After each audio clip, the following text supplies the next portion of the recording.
¿Cómo están? Muy buenas tardes. Este lunes los saludamos con mucho gusto en una nueva emisión de la UNAM Responde, en este espacio de diálogo, de difusión y de acompañamiento que hacemos desde TV UNAM, aquí en Ciudad Universitaria, para compartir con ustedes información que esperamos sea de su interés y de utilidad. Hoy, por ejemplo, hablaremos sobre pensiones y la importancia de informarnos sobre este tema. Además, como cada lunes, nos acompaña el doctor Carlos Rosales y también UNAM Global TV nos da ciertos datos en torno al fuego y el agua, precisamente en esta temporada de incendios. Quédense con nosotros durante los siguientes minutos.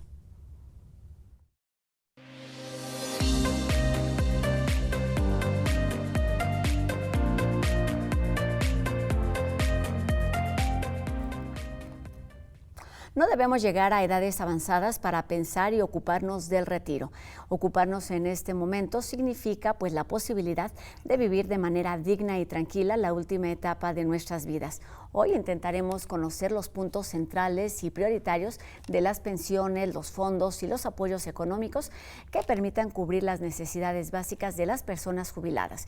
Y para hablar de todo ello, hoy nos acompaña aquí en nuestras instalaciones de TV UNAM el doctor en Economía, José Ignacio Martínez Cortés, quien es el coordinador del Laboratorio de Análisis de Comercio, Economía y Negocios de nuestra universidad. Doctor, ¿cómo está? Rosa, muchas gracias por la invitación. Bienvenido, muchas gracias por estar aquí con nosotros en la UNAM Responde. Y bueno, el motivo por el que hoy estamos aquí es precisamente la aprobación de la Ley del Fondo de Pensiones para el Bienestar.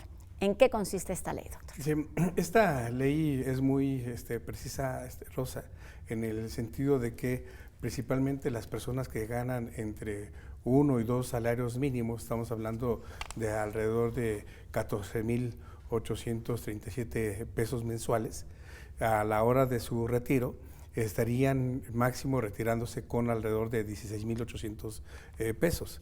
¿Esto qué implica?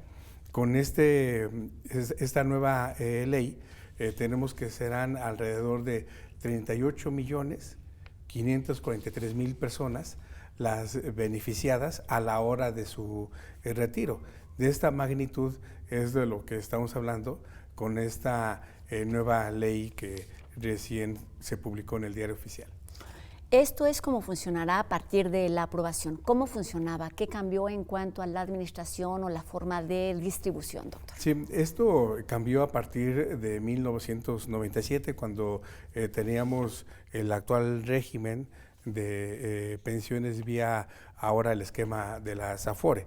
¿Esto qué implica? La persona que cotiza en la Afore se estaría retirando con relación a lo que estuviera ahorrando durante su vida laboral, que son alrededor de 40, 45 años laborales, depende mucho de la persona, la edad en que comenzó a trabajar. Algo muy importante, siempre y cuando haya cotizado.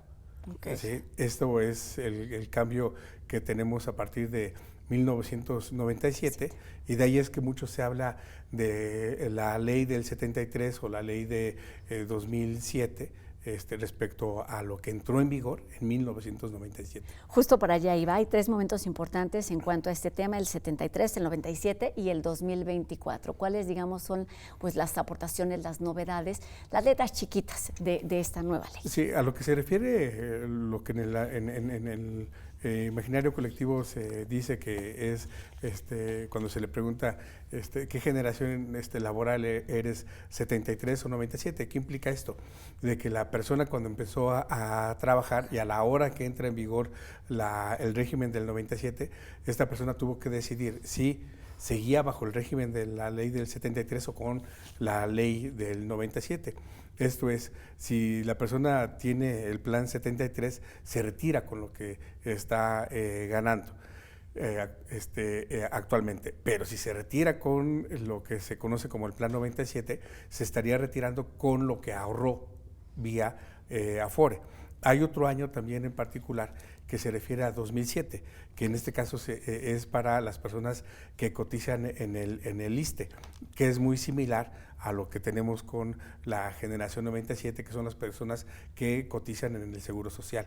Y como bien precisa usted, ahora tenemos otra, que es la generación 2024, que se estaría jubilando con relación a un tope máximo de 16,800 pesos. ¿Por qué causó tanto revuelo, tanta información y tanta opinión esta aprobación, doctor? Sí, bien lo precisa usted en cuanto a mucho revuelo, tomando en consideración los tiempos político-electorales en los que nos encontramos. Claro. ¿No?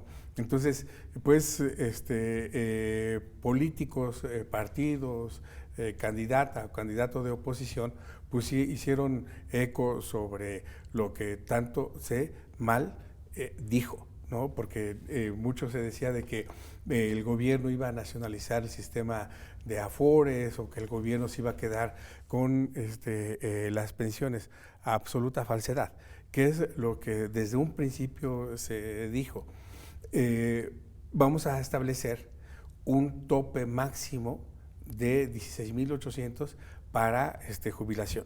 En este momento la persona que se jubila se estaría jubilando con el salario que mensualmente recibe. Por ejemplo, el albañil tiene un ingreso mensual de alrededor de 7,400 pesos. Es decir, bueno, pues se estaría jubilando siempre y cuando cotizó con esos con una cantidad mayor. Partiendo de esos 7,000, con alrededor, imagínese usted, de 4,100 pesos mensuales, su jubilación. ¿Esto qué implica? Con el nuevo esquema se estaría jubilando con su salario actual mensual, es decir, no rebasando el tope de los 16,800 pesos. ¿Hablamos entonces o podemos hablar de beneficiados y de perjudicados con esta ley? Más beneficiados. Subrayo que son, poniéndolo en población económicamente ocupada, de alrededor de 38,543,000 personas. Si nos vamos hacia la parte del Seguro Social, son alrededor de 14,571,000 personas las beneficiadas. Algo también muy importante, estas personas no de manera inmediata se van a jubilar. De este monto, de estos 14 millones, se estarían jubilando, por ejemplo, para 2025, alrededor de 57,000 personas. De manera subsecuente, 2022, alrededor de 73,000 personas. En ese aspecto es que se va a ir sumando poco a poco. Para tenerlo puntualmente, ¿a partir de cuándo y cómo se aplica esta ley? Esto entró en vigor ya en mayo de 2024 y se estaría beneficiando a la población que decida jubilarse para 2025. Una línea particular o que llamó más la atención fue justamente esta, digamos, apropiación de los fondos de las personas jubiladas con más de 70 años. ¿Qué decir sobre este punto en particular? Bueno, aquí no es estrictamente apropiación. Ok, ¿no? Exacto. Porque, muchas gracias. Con relación a lo que dice la ley del 97, Banco de México otorga las Afore a la empresa con relación a la cotización en el Seguro Social, ¿sí? Entonces, ¿qué es lo que tenemos? La empresa Afore, ¿sí?, debe informar a el gobierno, en este caso a Banco de México, qué número de pensiones no tienen movimiento hasta en 2 años, ¿sí? Okay. ¿Qué es lo que hacen las empresas? No informan. Se quedan con ese dinero, lo que en el argot financiero se conoce como hacer sudar el dinero. ¿Sí? Ve usted, hay una Afore que tiene movimientos sin reportar de 5,000 millones de pesos. Al mes, ¿cuánto en intereses le genera esos 5,000 millones de pesos? ¿Qué es lo que debió haber hecho esta empresa? Reportar, ¿sí?, para que el gobierno, ¿sí?, al gobierno se le regresara ese fondo. En general es ahí donde estamos hablando de 40,000 millones de pesos que tienen el sistema, que tienen las empresas en el sistema Afore y que no regresan. Ok, esto en cuanto a lo que sucede en el aquí y en el ahora, y pensando en este futuro, que fue otro de los puntos criticables, digamos, de esta iniciativa, es que con el paso del tiempo, pues sí íbamos a ser más personas las jubiladas, y qué sucedería con los recursos de no tener, digamos, este banco. este recurso, ¿de dónde saldría? ¿Es viable en un futuro, doctor, por la cantidad de personas, por la cantidad de recursos que se requieren? Sí, es aquí a lo que se conoce como el capital semilla para fondear.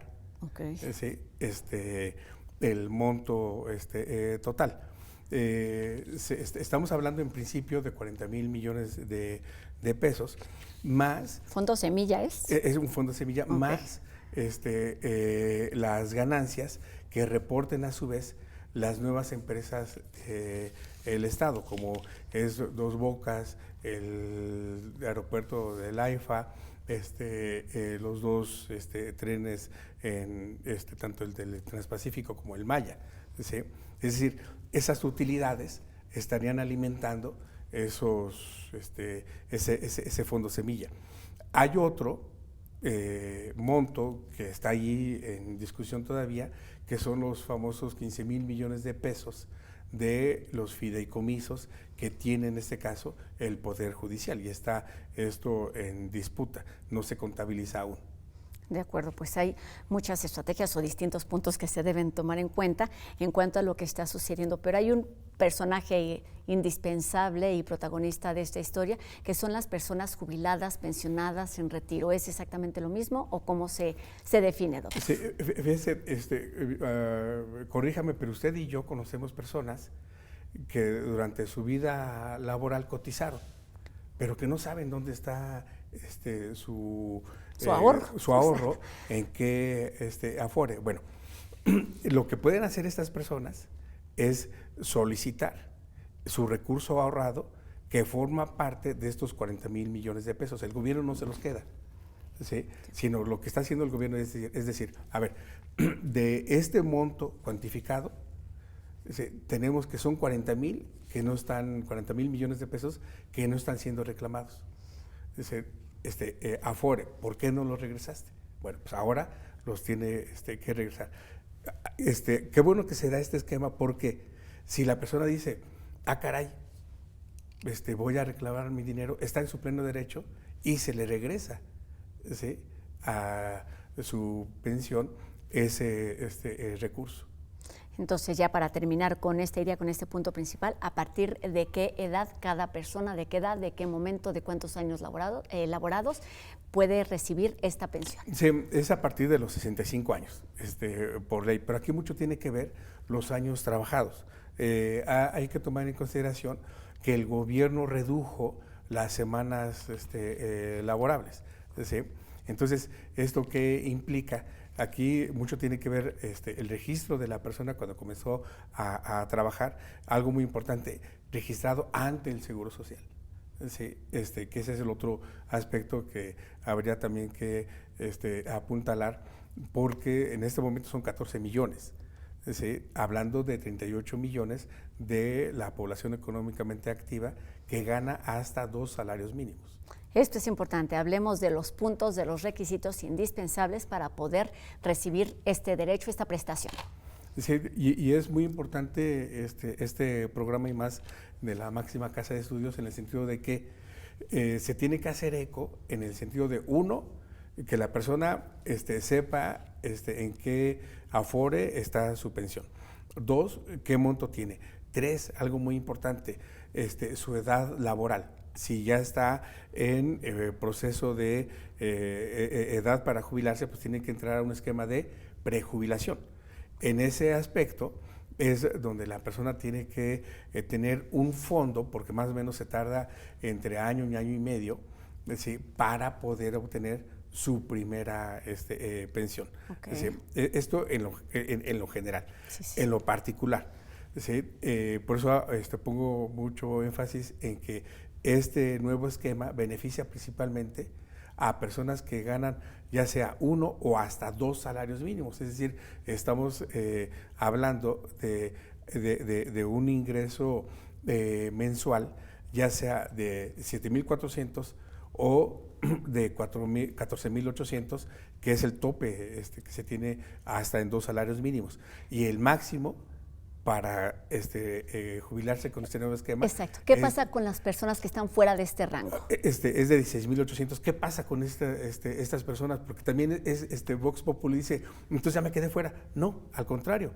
¿sí? Tienes un doble beneficio. Máximo, que a lo mejor,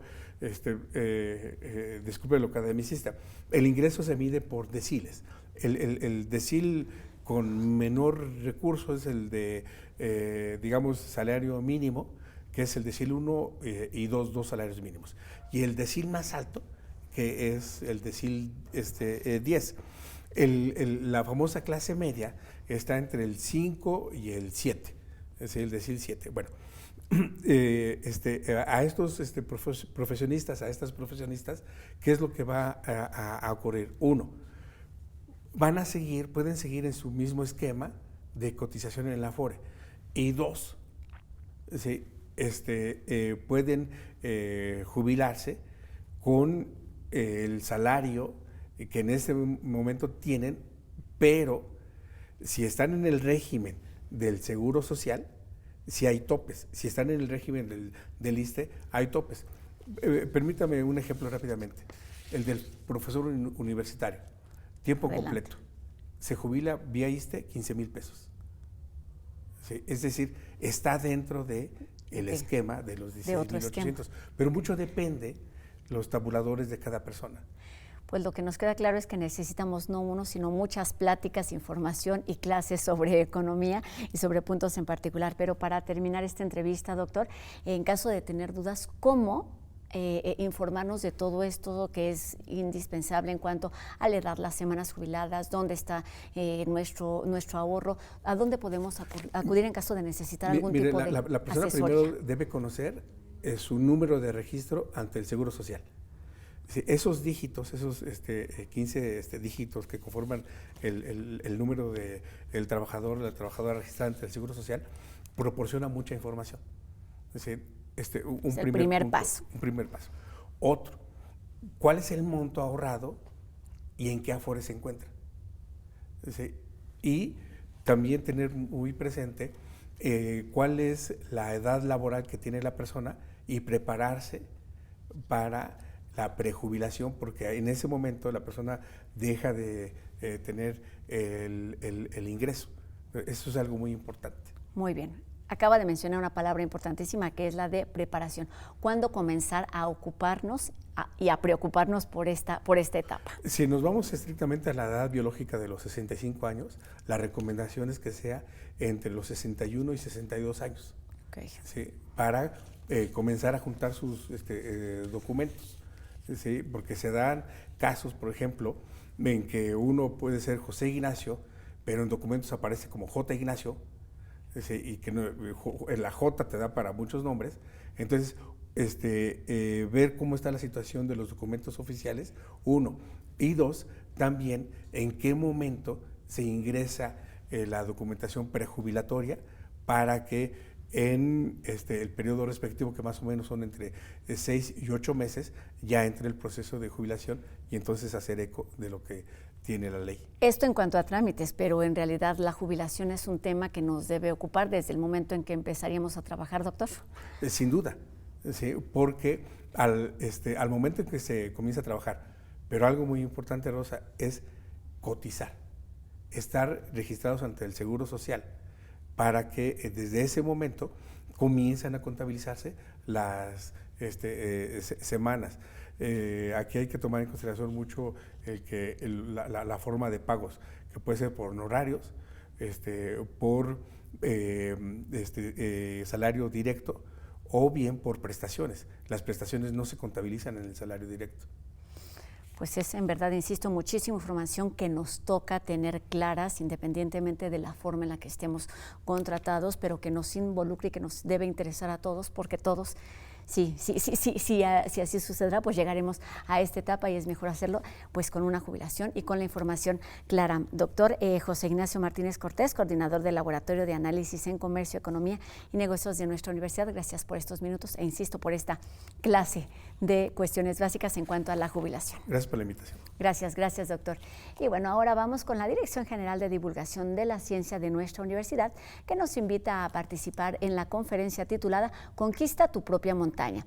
Contará con la participación del alpinista mexicano Andrés Pérez, quien contará su experiencia de subir la montaña acompañado de su hijo. Se trata de la montaña más alta del mundo, el monte Everest. Y bueno, además de compartir su experiencia, dará algunos consejos y también algunos puntos relevantes para que una persona pueda concretar sus metas. La cita es este miércoles 29 de mayo a las 6 de la tarde en el Teatro Jorge Flores de Universum, y el acceso es gratuito, pero se requiere un registro previo. Todos los detalles en la página que aparece en nuestra pantalla, dgdc.unam.mx.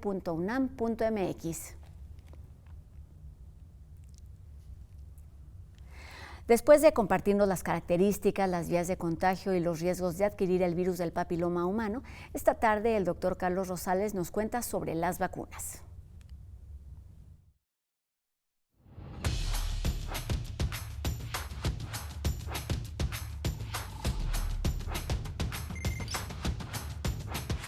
Muy buenas tardes. Hemos visto que el virus de papiloma humano puede producir, cuando infecta, lesiones tipo verrugas. Algunos subtipos de este virus, como el 16 y el 18, pueden también inducir cáncer. Al igual que todos los virus, la mejor protección es evitar la infección. Existen vacunas preventivas contra el virus del papiloma humano. Estas vacunas lo que hacen es inducir en el sistema inmunológico la producción de anticuerpos contra el virus. Estos anticuerpos entonces pueden impedir que los virus infecten. Sin embargo, una vez que el virus ya ha infectado, estos anticuerpos y por tanto estas vacunas ya no son útiles. De ahí la recomendación para que las vacunas se apliquen a niños y niñas menores de 11 años de edad. Como lo dije, estas vacunas prevén la infección y a largo plazo se espera puedan también reducir la incidencia de cáncer en el futuro. Pero para esto tendremos que esperar unos 20-30 años a confirmar que así sea. Existen otro tipo de vacunas, unas vacunas denominadas terapéuticas, que consisten en virus modificados con componentes del virus de papiloma, y estas vacunas, que aún están en desarrollo, pueden eliminar el virus. Esto es, estas vacunas terapéuticas lo que harán es estimular al sistema inmunológico para que las células de nuestro sistema inmunológico eliminen las células infectadas y también al virus. Estas vacunas están en desarrollo, algunas han dado resultados muy prometedores y esperemos que estén disponibles en un futuro no muy lejano. De esta manera se podrá erradicar el virus de papiloma antes de la infección y también cuando ya se ha infectado. Gracias. Hasta luego.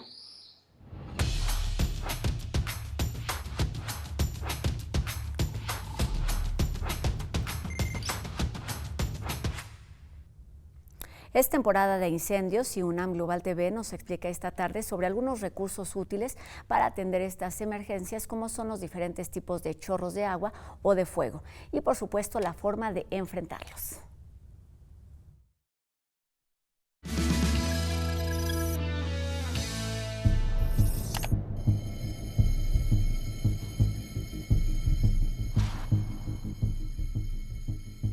Antes de combatir un incendio forestal, los bomberos estudian el fuego y ponen especial atención en el color del humo y la dirección del viento.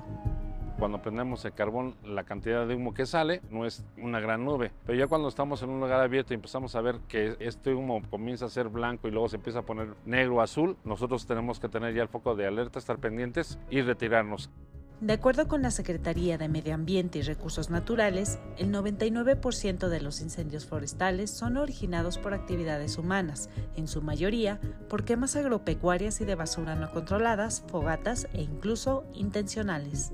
Todo incendio es un riesgo, depende el tipo de material combustible que esté comprometido. Las corrientes de aire nos pueden cambiar la dirección del incendio, pueden volver a los combatientes de los incendios, o sea, sí es un riesgo total.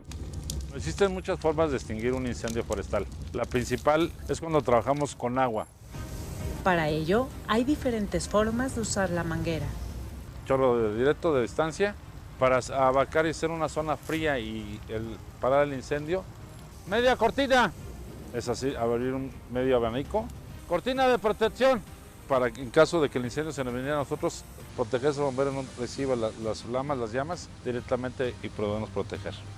Este no es el único recurso que emplean los bomberos. Cuando ya no nos es posible trabajar con agua ni con espuma, tenemos que trabajar con esta herramienta de zapa, que es motosierras, machetes, talachos, hachas tipo bombero, palas, pala cuchara, palas carramana, bielgos y abatefuegos. En espacios abiertos basta una chispa para causar estragos. Por eso, el Cuerpo de Bomberos de la UNAM recomienda: el primer consejo que les diría yo es investigar a qué lugar vamos a ir, si se puede acampar y si se puede hacer uso de fogatas. Para la gente, campesinos, comuneros y demás que pretendan hacer una quema controlada para la limpieza de sus campos, se acerca a los cuerpos de Corena, CONAFOR, bomberos, protección civil, para que se les dé forma clara, precisa de cómo realizar una quema controlada para evitar un incendio forestal. El último consejo que les damos sus amigos bomberos de la UNAM es que cuando nos encontramos en un bosque y detectamos un incendio, reportemos de inmediato al 911, nos alejemos del lugar en dirección contraria donde venga el aire para no ser alcanzados por el incendio.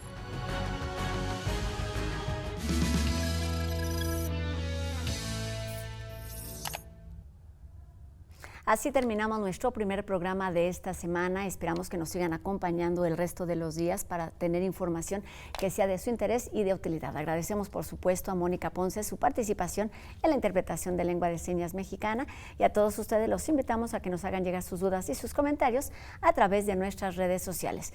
Gracias también a todo el equipo que hace posible esta transmisión día con día. Mi nombre es Rosa Brizuela y nos vemos aquí mañana, 2:30 de la tarde en TV UNAM. Adiós.